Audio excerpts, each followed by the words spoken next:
Hello YouTube, my name is Flightsimguy and today I'm doing something a little bit different. I recorded the flight separately. I'm doing a separate voice track for the voiceover because OBS seems to record the speaker sound too loud and I can't hear myself.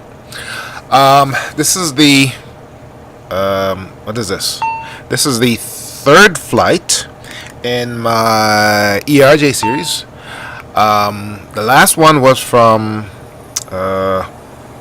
Cincinnati to LaGuardia, and this one is going to be from LaGuardia to Dulles.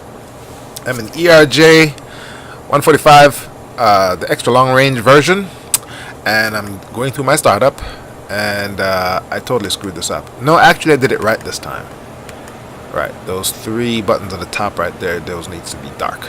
Yeah, so going through the startup, I'm in FSX Boxed, and I want you to take a look at this video as we go through the process. The colors and the textures in my Boxed install is absolutely fabulous.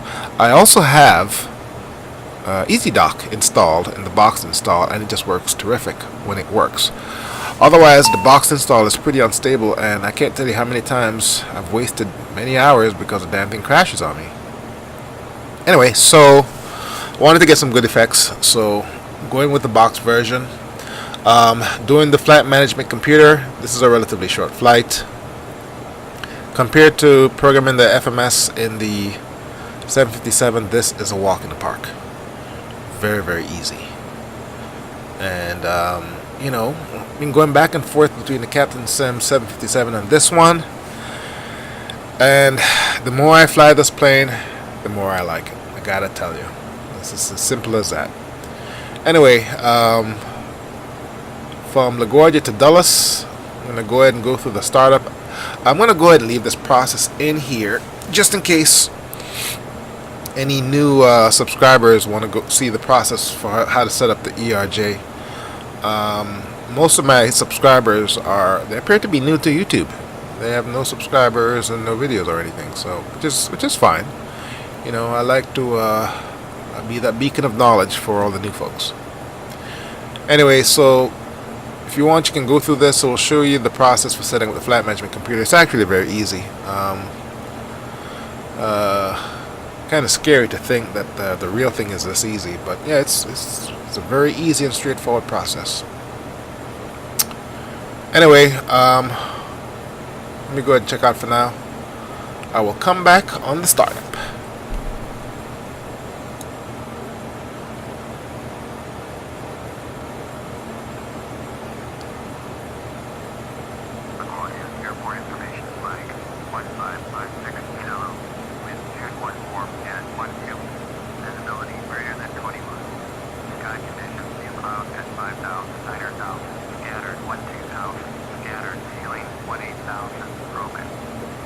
Temperature dew point -7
Alright, I want you to take a look at this part.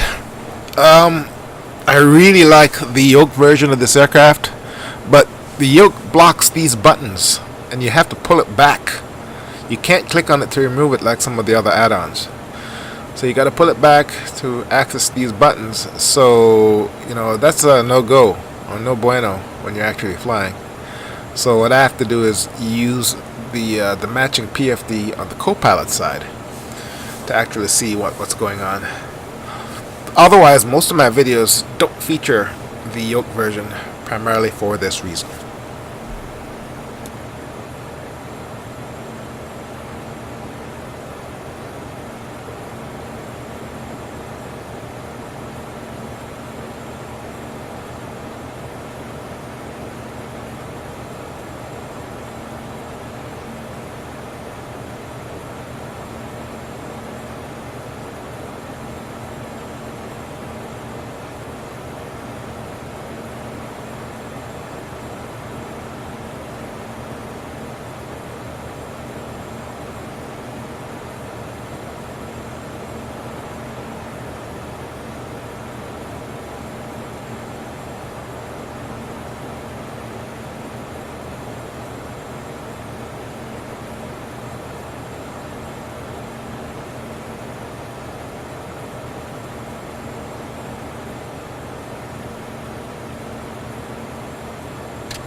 I gotta admit, man, in all my flights, this is probably one of my favorite moments.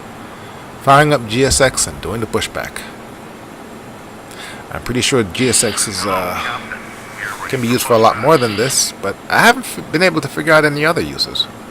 So, but it's pretty cool, you know. The little guy is walking, and he comes up with a little tow truck, and connects it, and pushes it back, and this entire routine just actually, you know, it's pretty cool. Locking gear.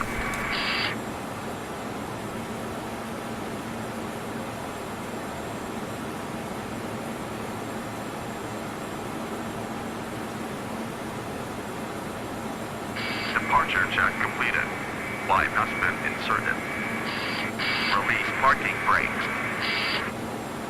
Commencing push.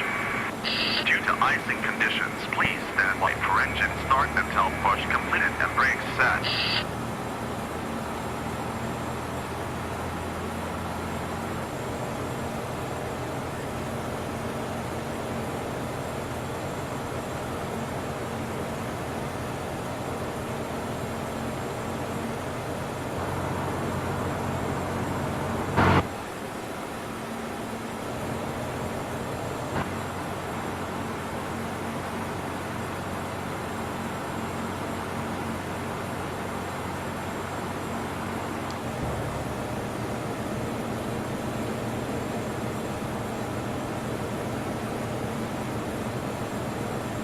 Set parking brakes.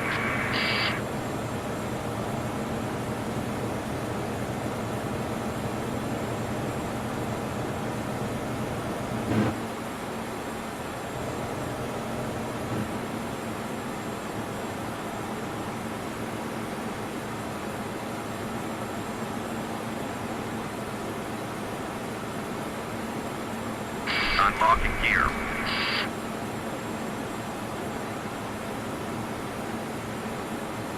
Tow truck disconnected.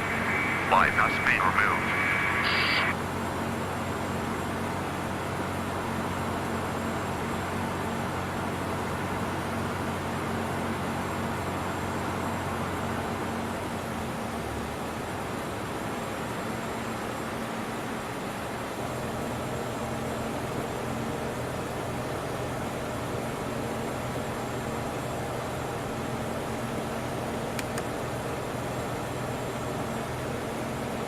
Left is clear. Right is clear.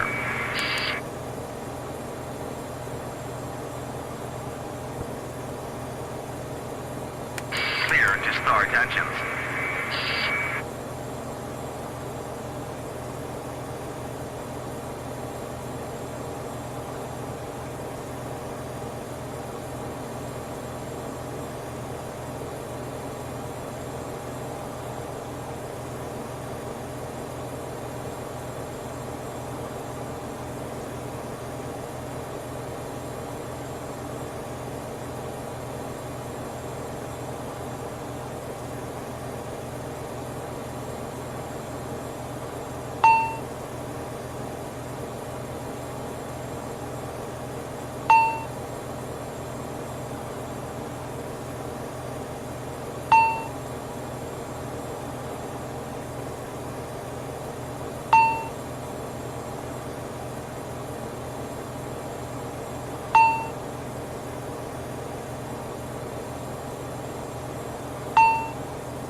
Guardia ground. Embraer Papa Tango Zulu Juliet Delta. Ready to taxi. South departure. Wind Oscar. Embraer Papa Tango Zulu Juliet Delta. Taxi to and hold short of runway 22 via taxiway Alpha Golf Golf Papa Romeo. Contact tower on 118.7 when ready. Embraer Zulu Juliet Delta. Hold position. Caution on traffic. Taxi to and hold short runway 22 via taxiway Alpha Golf Golf Papa Romeo. Embraer Zulu Juliet Delta.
Takeoff. Brake.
Alright, through the magic of video editing, we've suddenly arrived at our departure runway.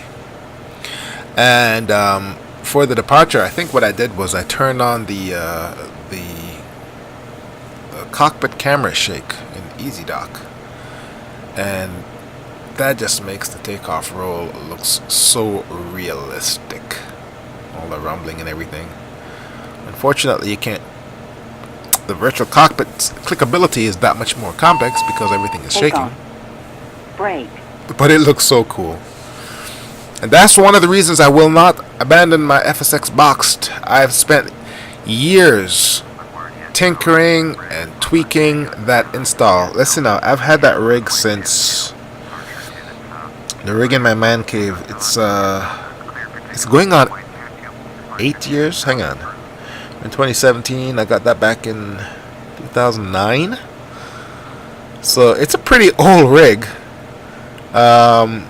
8 gigs of RAM, some sort of iCore i7 processor, water cooled, and I forgot what the hell my point was.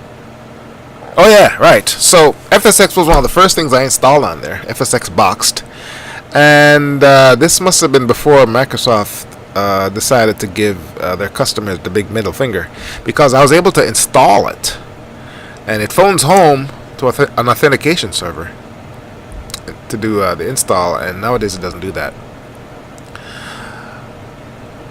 But you know, I mean, I've installed and uninstalled a million things, and it's been broken and fixed a million times, and it just looks terrific, and I get good frames, but it's very unstable.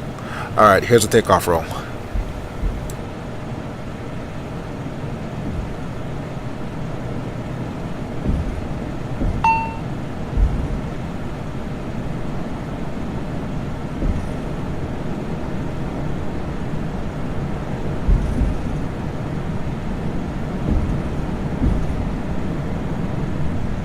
Positive rate.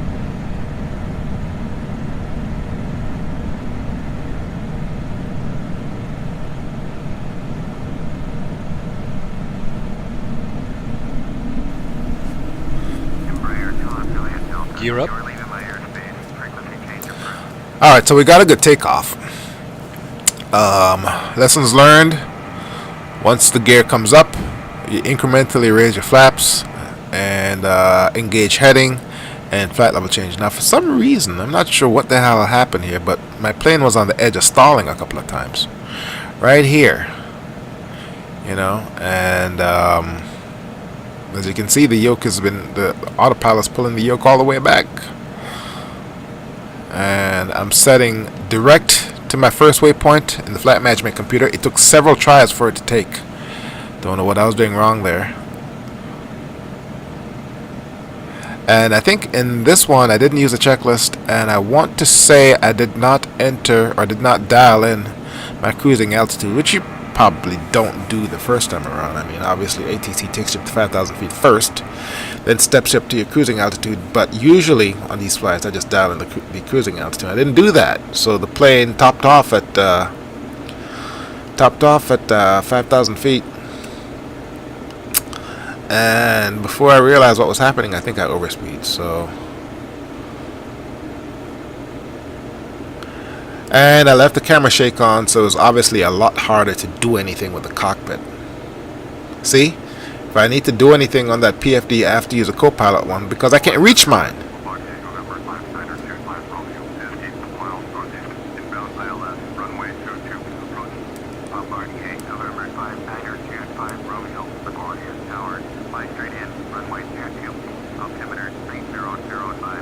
I have an idea for a joystick. All the joysticks or all the yokes out there are the traditional yokes, you know, the U or whatever. Why doesn't someone come out with the ramhead design? I mean, come on, CH Products, Cytec, all those Embraer people out there. We want the ramhead. We don't want the regular yoke. I'd obviously do it myself, but I don't have time to be inventing crap. Got some good views here.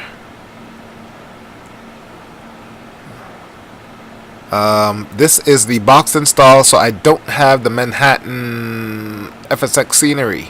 I just have the stock scenery,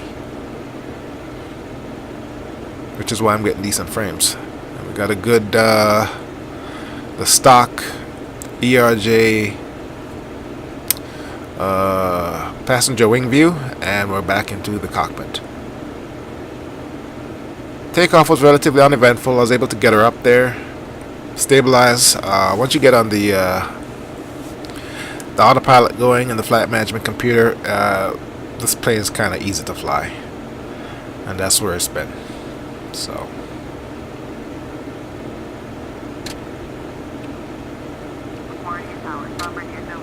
Alright, so we're at 22 minutes. I think I can go ahead and shorten this portion and put in some scenery shots in between, pick it up on the approach.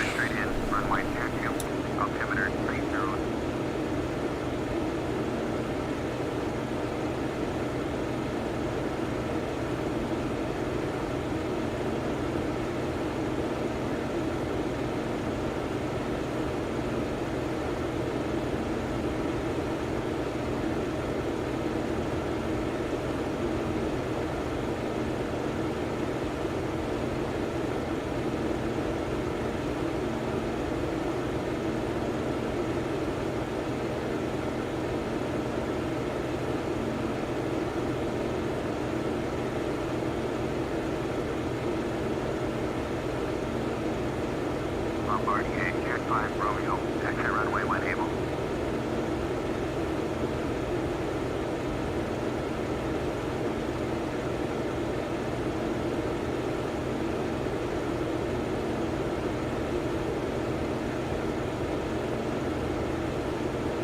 Guardia, Air 5 Romeo, cleared to land. Runway 22. Follow the aircraft onto runway. Cleared to land, runway 22. Bombardier 25 Romeo. Bombardier Air 5 Romeo. Contact ground on 101.7. Wind at 101.7. Bombardier Air 5 Romeo.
Transition altitude.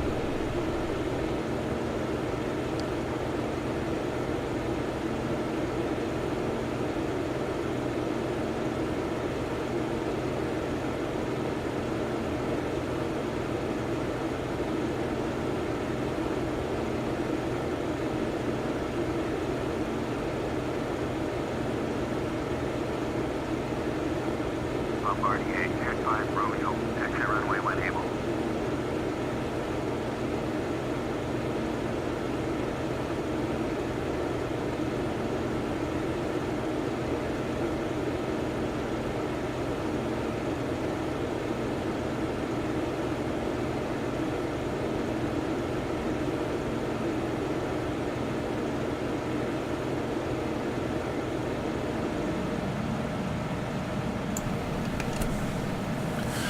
Alright, so don't remember the details, but I'm pretty sure the descent was very uneventful. I was able to come down from the top of descent, 2,600 feet per minute, using flight level change. Autopilot. And in the process of trying to set myself up for an approach in the flight management computer, I'm pretty sure I screwed up the flight plan, as I always do. But in this case, all I need to do is find out where the runway is and just fly the pattern. So the good thing about the ERJ is it's kind of like a really big Learjet, you know, and you know, once you know where the airport is, just fly towards it, follow ATC instructions, and fly the pattern, which I think is what I'm doing here. But I'm pretty sure I botched one of the approaches because this clip goes on for another 30 minutes. So let me double check that. Alright, so I double checked the video and I didn't screw up the approach, I simply got lost. Okay, I was too close to the microphone there. Okay, that's better. Yeah, I didn't screw up the approach, I just got lost. So I kind of sort of flew way past the airport. And then I had to come back around, you know, and get my bearings. But once I actually found out where I was able to fly the pattern and come in for a decent landing. And I'm pretty sure I didn't screw up this one. I just got lost. So, and that can happen to anybody. Alright, so what the hell are we doing here?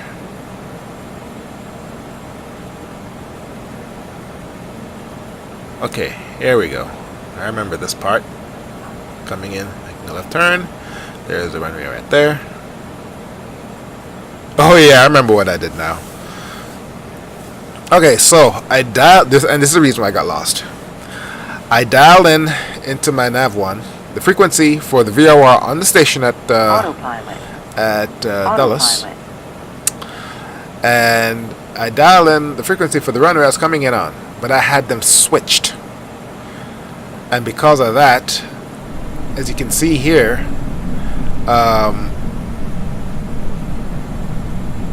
my ILS, the needles did not line up, and I perfectly lined up with the runway, so I had to do this one by hand.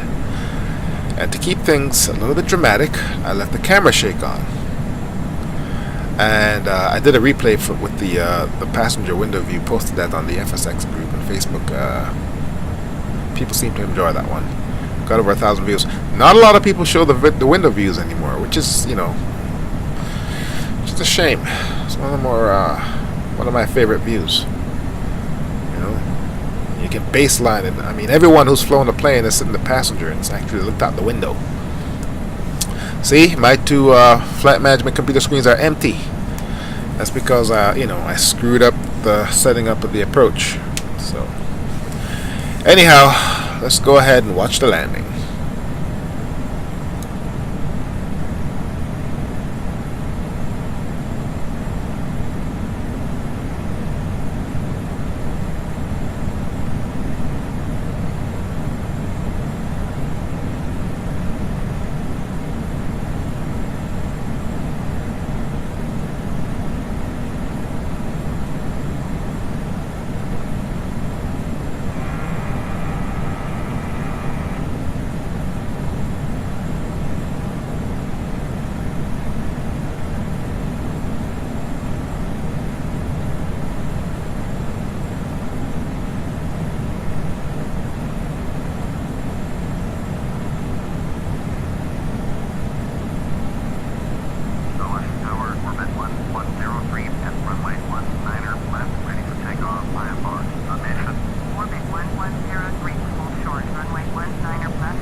Glide slow.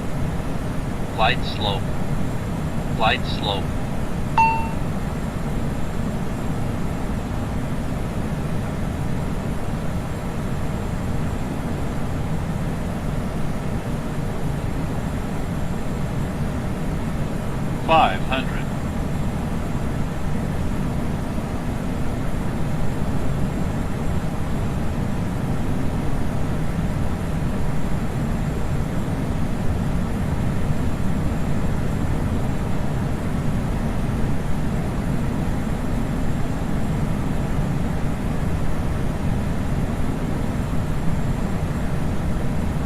Approaching minimums. Minimums. Minimums. 100.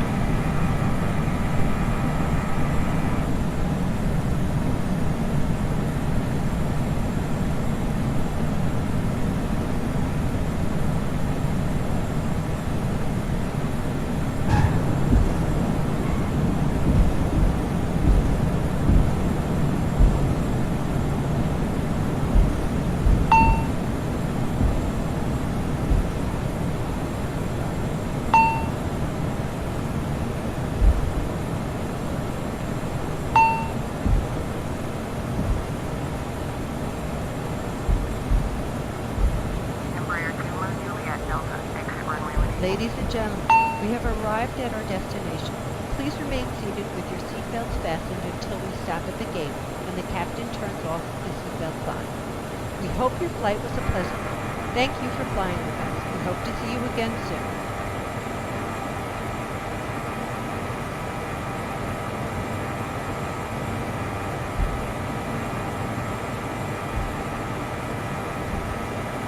Embraer 21 Juliet Delta, contact ground on 1 at 1.9er, orbit 110, cleared for takeoff, runway 19er left.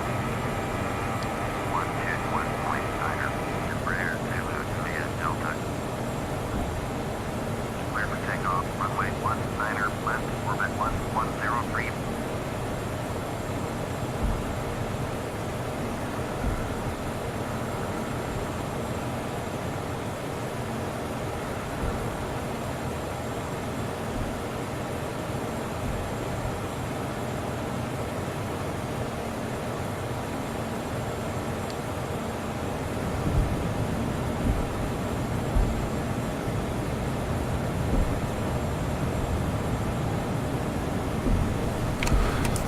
Alright, as you can see, that was not too bad a landing.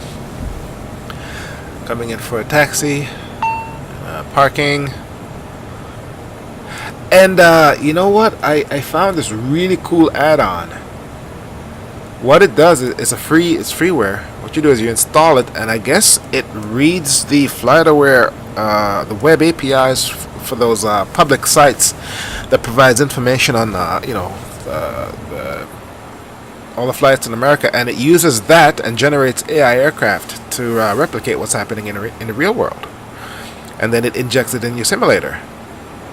I'm gonna have to go ahead and try that. I also found a freeware FSX to P3D migration tool. I've been toying with the idea of migrating to P3D.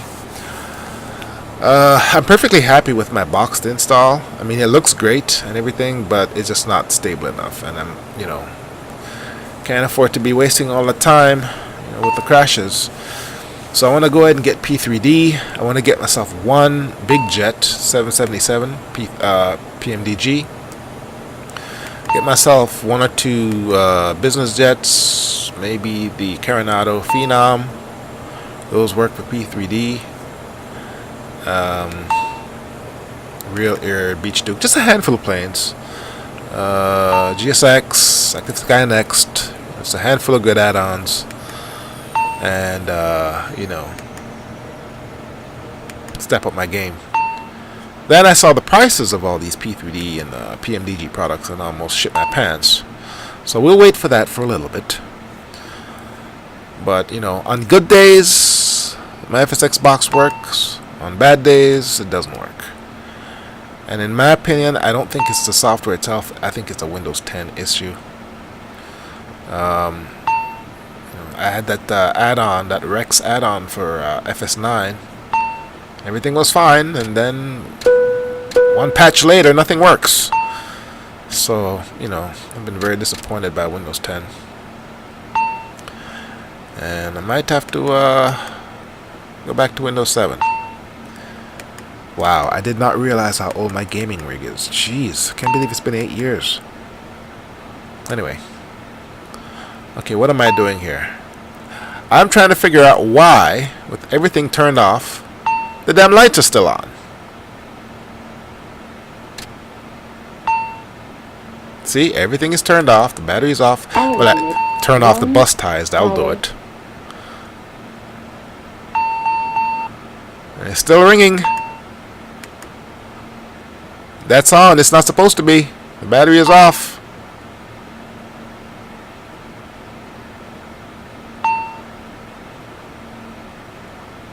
Looking. Why is it still on?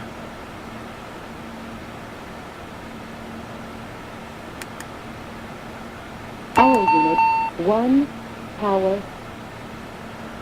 Yeah, turning off the bus tabs will do that. But why is it still ringing? Anyway, I think that's it. Alright, well, got one more flight in the ERJ coming up. But that's it for now. Flightsimguy here. Thank you very much for watching. I will see you next time.